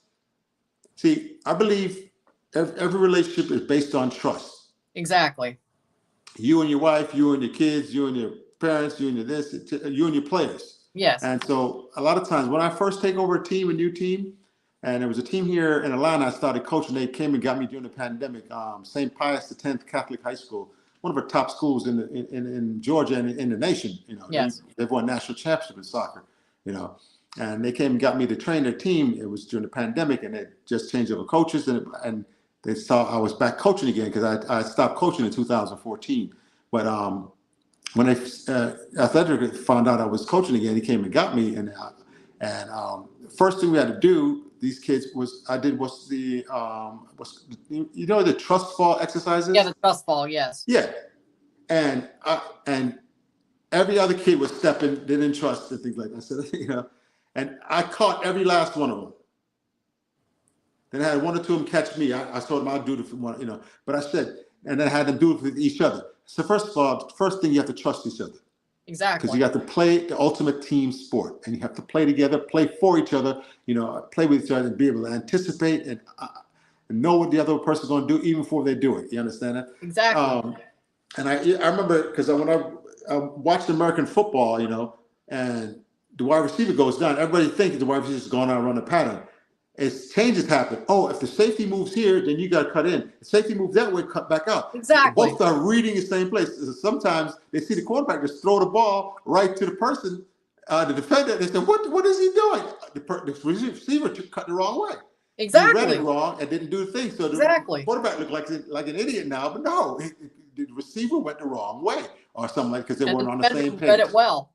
Yeah, so it's the same thing now. If you have to know and trust your teammates in order for us to be successful at this ultimate team sport, and to build the trust and mentality and the trust. And once you get that trust, oh my goodness, we do great things. Earlier in the season, right, we tied our first match, and then we win one, and then finally, when they finally started trusting and finally got it, they said, "Okay, coach, we're going to do your system," because they have to buy into, right? We won 9 in a row. We beat the rivalry. They lost 5 years in a row, Marist Academy. They lost 5 years in a row to them, and we went out there and beat them 5-0. And I said, and they were like, "What?" Everybody's shocked. We lost 5 in a row. She said, "No, it's just a system. Same kids. It's just a system." Now, where's Ryan, LFC? I haven't heard from that joke in a minute. Where is it? I guess there ain't any Producer, goals. Ryan, come out from under the bed. Yeah, I guess there's no callers. Come off under the bed. I'm gonna have movement is life. Put that in the store today, Ryan. Movement is life on the That's football actually pitch. a good idea. That'd be a great shirt. That'd be a great shirt. Movement is life, man. And Exactly. it puts soccer balls in a movement. Move. The MOO. Let's make it MO movement. Yeah. Or just move. Whatever. Brainstorming here, but we're not taking any more callers. I think Ryan has signed off on us, I think it's a good time to jump off. I agree. So I want to get your final thoughts once again. You're one of the top minds here in CONCACAF. You know every team. You know all the players and things like that. You see, Jamaica has a talent. Canada definitely has a talent. Can this coach Biello, or whatever how you pronounce that, Biello, can he bring the Canadians together? The good thing about Canada is I don't think they need Biello to be a leader of men, but it would be very nice if he did bring them together to back into the brotherhood. Like he said, he wants to keep things similar. He wants to keep things similar to the World Cup run because he knows he was there as an assistant coach. To me, if he could bring these players together, it'd be a lot better than them just going it on their own. Even though they have the talent, they can go on their own. You'd want to see them be together. One mistake. I have one problem with that. Big problem.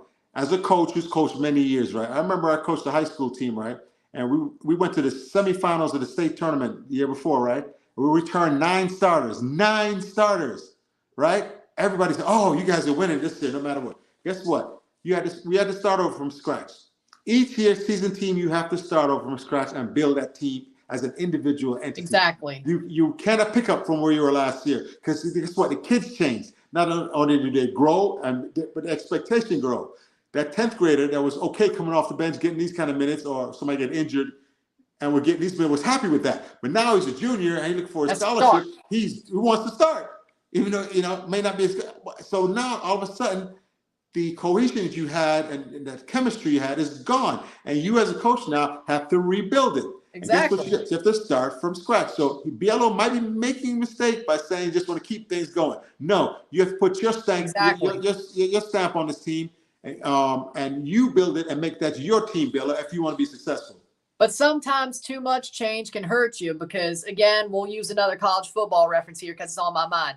Look at Mississippi State after Mike Leach died. Zach Arnett became the head coach. They got rid of the air raid. They've had a horrible season, and Arnett just got fired for it. Got fired. Sometimes too much change is not good. Sometimes you have to keep things similar, maybe not the same, but you have to keep on the same path, especially when you lose that big guiding light that you had to get you to where you were. Sometimes you have to keep things the same. But once again, you have to be a leader of men. That has to be your team. Biello, you have to lead that team. You can't rely on the last manager or the last coach, and you have to start off from scratch. And that's what I learned. I had to start off from scratch and build that team again because the expectation of the players changed, the size and physical, everything changed. All of a sudden, this nice kid, yes, it turns into all of a sudden it's starting to mature and think about other things, and it's like a whole mess now. You have to keep them focused. You have to keep them focused. So once again, you said 2-2 Canada. Yep. They didn't beat you too bad in the chat room there. I'm actually thinking about flying down for the match. That's how excited I am for it.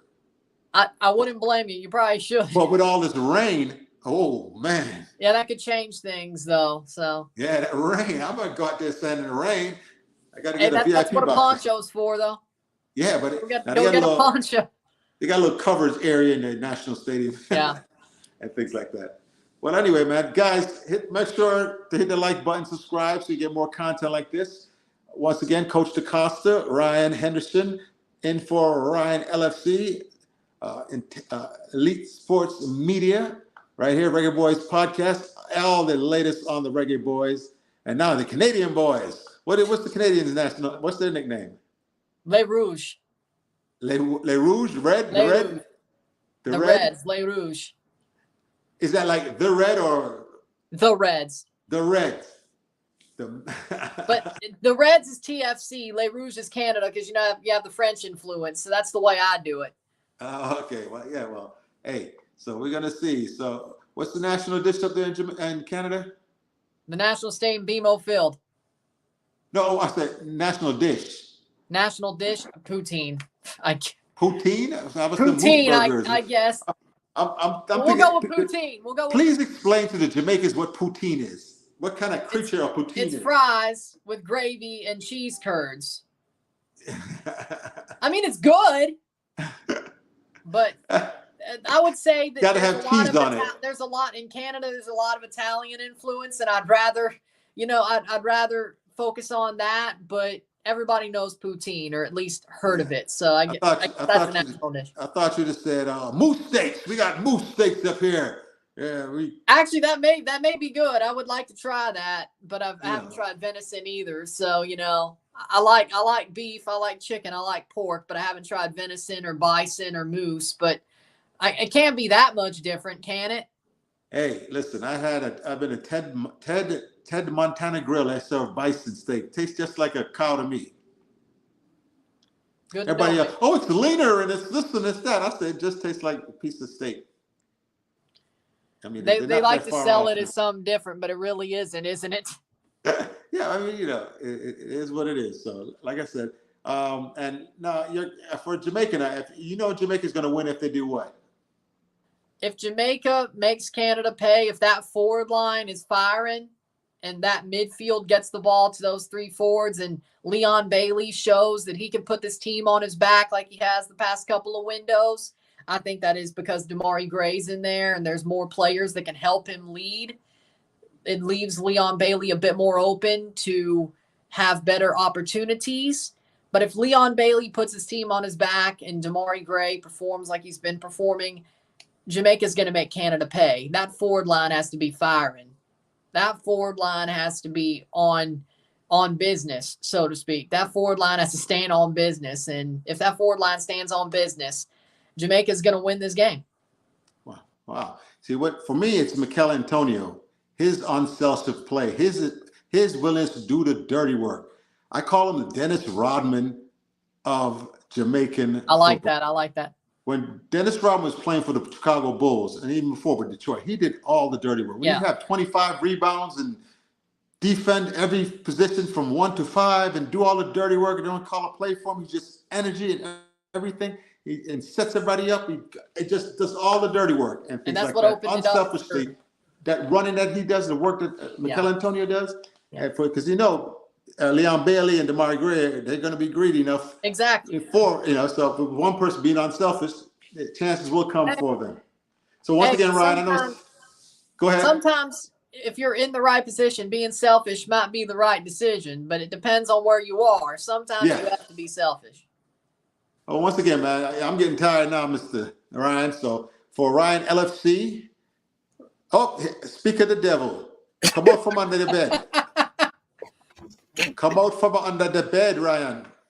Yo, Bridget. Me there go and watch your Ryan LFC, Ryan Henderson. And Jason Guna having fun down in the comment section. Yeah, it was a great show. I enjoyed it. Trust me. You know. It definitely was fun. It was fun to be here, talk to such a knowledgeable person like Ryan Henderson here with CONCACAF and in the Canadian national team as in football in general. I look forward to doing a lot of these matches, especially when football really kicks up, and and we do Copa Americas and the other big tournaments and things like that stuff go down. It's good to come and talk football with some good knowledgeable people, man. It was awesome to talk to you, Coach, because you're wonderful, you're well knowledgeable, and it felt like we were on the same level. It was nice to be one-on-one with you as well. All right, good. So Ryan, what's going on? Who's the caller? You say what? What's caller doing? No, I just have a call a while ago, but like the caller couldn't wait, so he leave. So yeah. Okay. Yeah, but I appreciate both of you guys hosting the show. It's mean a lot to me. Big up to the Elite Sports family, Georgia Girl. Big up yourself, Jason Guna.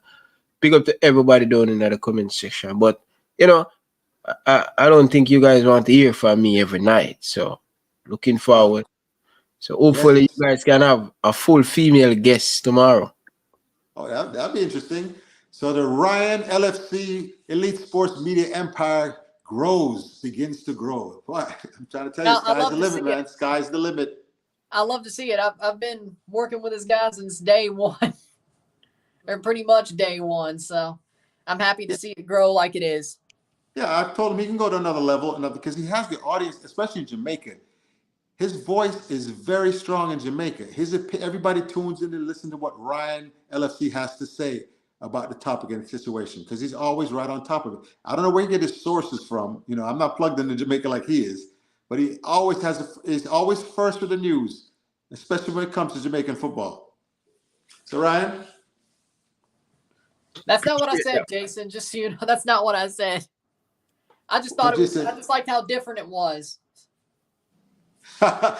Listen, Jason Guna, you might be right. No. I just like how different it was. That's all. No, it's okay. We want our host back, Ryan LFC, the leader. Yeah, appreciate Ryan to come back in. Yeah, appreciate you.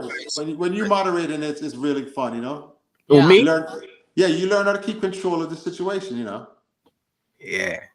Ryan, a lot of these guys don't know I'm a trained journalist. So when they see me come on here and just transition to something like this, as easy as this or whatever, right? It's because I've had experience with it. I'm not, some whatever, but I'm also a licensed coach. I've had years of experience. Ryan Henderson. I'm next month I'm turning 57. I'm a very, very old man. I've been coaching a lot of years and working a lot of years in football. Hey, you don't look 57. Let me tell you that. Oh, thank you for the compliment there. Ryan never gives me no compliment, but anyway. No, I'm just kidding. But listen, so I'm getting ready to retire here to Jamaica and coach youth football, and I want to help revamp the whole youth system in Jamaica. That's my goal, to give back and help. I can't do it by myself, so I'm really going to start to put in full gear now. Retire from up here in the USA. Come down there and either join a club or start my own youth or whatever. Hopefully you don't get on the bad side of the JFF. Well, it's not hard to do. I've heard it's not hard to get on the bad side of the JFF. If you have money, you get on them good side, And if you're talking about how much of a clown show it is, they don't like you. Well, see, remember what happened with USA Basketball in the 70s? They were dropping the ball. They were dropping the ball on USA Basketball, right? So Nike and Adidas and Converse took the void and started doing it, doing the camps for the kids themselves. Yeah. They financed those camps. Nike Elite Camp and Adidas Invitational, all these elite camps, and they would rank the players and things. So they were doing it without USA Basketball. USA Basketball is still sending college basketball players to the Olympics and things like that. Yeah. And after they found out how much money was in it, all of a sudden now USA Basketball blew up with a dream team. And next thing you know, USA Basketball took over youth basketball in America again. So And then they lost. so it can't happen independent of the federation. It can't. But the federation, I caution the Jamaican Football Federation not to let it happen independently because you lose control of it. Exactly. If you do it, you can maintain control all the way up and down, on the island. But and then the U.S. just lost the FIBA World Cup, and they're bringing all the big guns to the Olympics because they lost the World Cup. Yeah. And lost to Canada in the third place game, by the way. Well, yeah. See, I thought it was going to be USA versus Canada for the championship. That would have been something special. Hey, it looks like Canada would have won. Well, it goes back to saying we keep sending all-star teams. They send their national team that's been together for years. But it didn't really bite the USA in the ass until recently. Yeah. It's not the prize money that's available in the FIBA Basketball World Cup that it is in the Football World Cup. Yeah, the FIFA World Cup is bigger. The Rugby World Cup and Basketball World Cup, even though they're fun to watch, don't have a patch on either the men's or women's World Cup. Now, if the money started coming where they'd get 10, 15, 20 million or whatever it is. I mean, when it comes to basketball, it seems like the Olympics is the more desirable tournament. Yeah. But, you put the money into the FIBA World Cup, basketball or whatever they're calling it, you'll see it. Anyway, Ryan, I'm about to sign off here. It's great hosting, Ryan. Thank you, sir. Nice to be here. Had fun. Ryan LFC, come out from under the bed, man.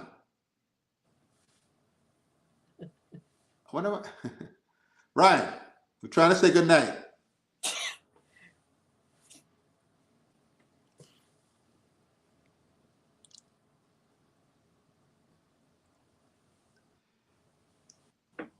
Atlanta teams won't win nothing, so you might become a wagonist and support Lakers. Well, Ryan, the Hawks ain't going to win anything, but the Braves are really good. Yeah, the Braves, we won the World Series a couple seasons ago. 2021, and then they've been bounced by the Phillies 2 straight years. Philly. Oh, man, Philly got I was not happy about that. I don't know why I say I'm a Yankees fan, New York Yankees. We've been terrible the last couple of years. I love that. But wait, hold on. I love that. Oh, okay. Let's go Blue Jays. Oh, Blue Jays. Oh, man. Let's go Blue Jays, Cardinals, and Braves. That's what I got. What's his name? Carter when he hit that home run? Joe Carter, yep. Yes. 1993.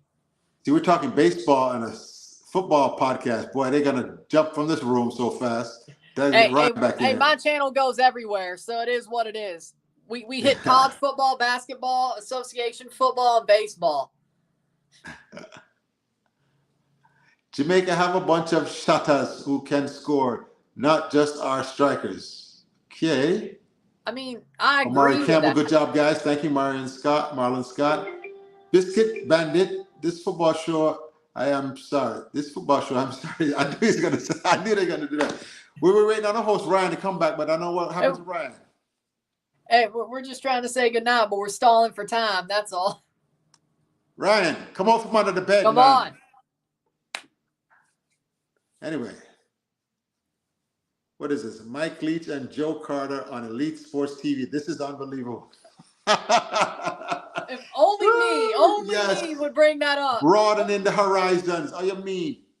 Only I would bring that up. But put some respect on Coach Leach's name. Put some respect on the Pirates' name. Come on. Rest in peace to the legend. Rest in peace to the legend. Shiver me timbers, such niceness and finery. Swing your sword. It was just recently talked like a pirate day here in America. I should have celebrated that, but I didn't realize what day it was on. Americans celebrate anything. They had talk like a pirate day, and you would end it. You dress up and go to a bar and drink and talk like a pirate. Shiver me timbers! It's a Spanish galleon off the starboard.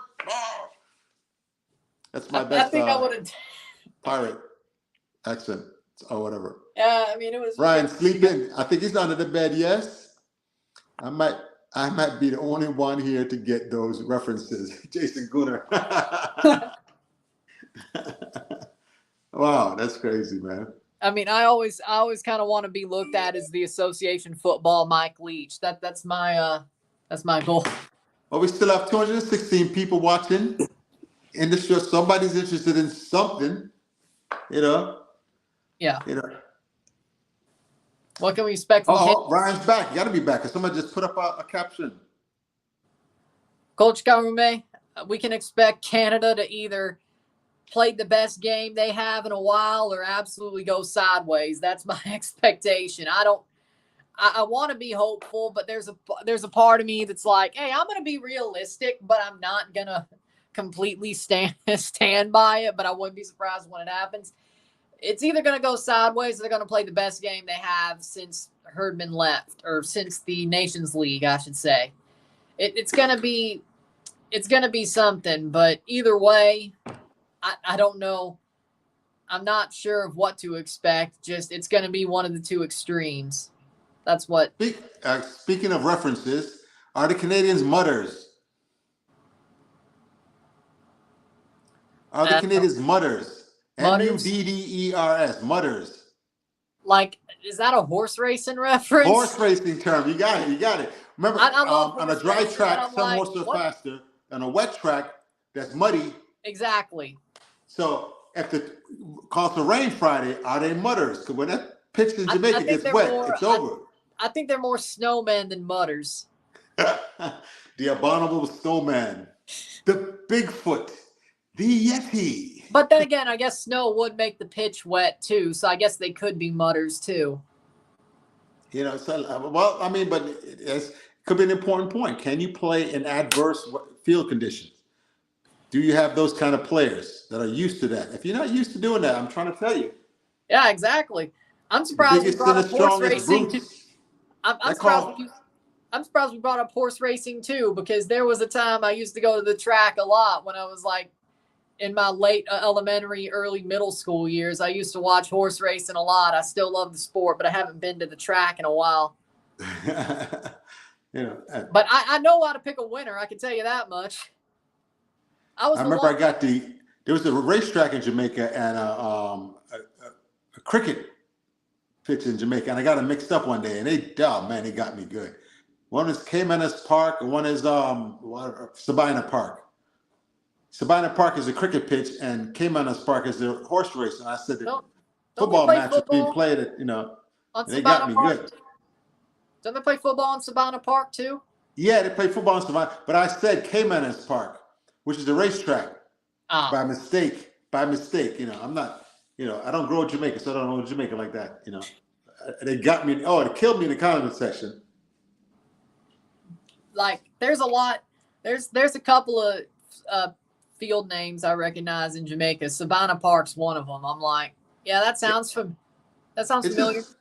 It's definitely this cricket oval, huge stadium and things like that. They've able to play the football matches on it at times. And things like that. I think they played a Caribbean Cup game there. I think they played a couple of Caribbean Cup games there. So I think not just the national stadium. So I think that's what it was. Cool. So when I go to Jamaica to do my clinics, you want to come down there and help? Hey, if I get the chance, if I figure out, like, if I get the chance and I can come on down there, I will. But we'll see. I would invite Ryan LFC down, but Elaine Walker Brown might be after him again. Is there some beef I don't know about? Well, this is lady that attacked him when he was up in Canada for the Reggae Girls match. She's a member of the Jamaica Football Federation. She poked him in his side. You're the one troublemaker. I know. The JFF don't like Ryan LFC. I know that much. But they probably, I've called them on their stuff too on this channel. They probably don't like me either. Well, anyway, they probably don't like any of us on this channel. Let's be completely honest. Hey, you know what? It's okay. I just call it like I see it. That's all. Somebody said John Herdman left. Where is he now? Is he coaching now? Coaching Toronto FC. He left for Toronto FC. Coaching Toronto FC. So he'll probably be in the stadium for the second leg. Elite Sports Media. There you go. Maybe he'll be in the stadium for the second leg. Maybe he'll give a speech if need be. All right, I was trying to wait for Ryan to come back on, Ryan LFC to come back on, but I'm about to sign off here. It was, again, a pleasure talking to you. For the rest of you guys, like and subscribe. See you next time. Salute. Coach DaCosta, Ryan MC, we're out. I'm out of here. Peace.